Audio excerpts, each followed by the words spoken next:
While safe evacuation is of paramount importance, we must also consider post-exiting behaviour, as safety might have yet to be reached. In a typical evacuation study, the evacuation is deemed to be completed once the last person has left the structure. However, the layout of the area outside the structure and what is happening in the vicinity of the structure may affect the evacuation process. This may be especially true for high-capacity structures like tower blocks, shopping malls, transportation hubs, or stadia.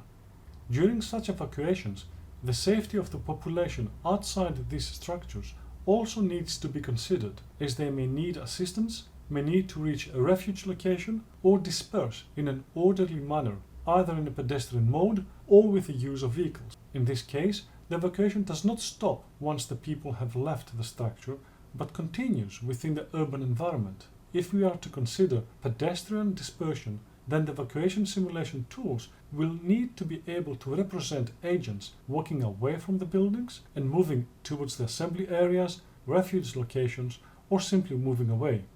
While doing so, the pedestrian space and road network will influence the process.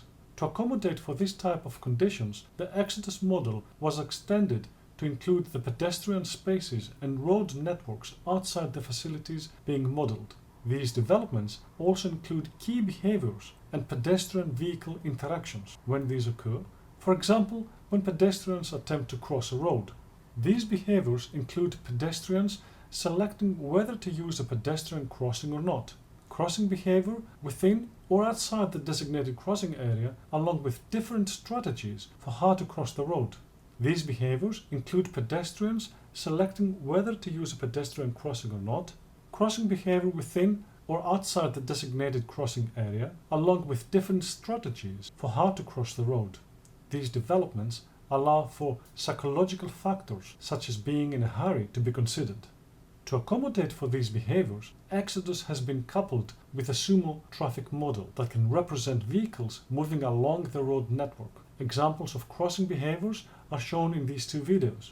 While sumo represents the vehicle movement, Exodus simulates the interactions between pedestrians and vehicles and how one can affect the other. More specifically, the agents within Exodus can decide when and where to cross a road based on the traffic conditions on the road. This can happen at pedestrian crossings or at arbitrary locations along the road. At the same time, as pedestrians are crossing the roads, the vehicles are aware of their presence and will slow down or completely stop in order to avoid hitting the crossing pedestrians. These interactions can influence the entire evacuation process. Incorporating pedestrian vehicle interactions within the Exodus model allows for post-exiting behaviours to be represented, increasing the realism of the simulated scenarios.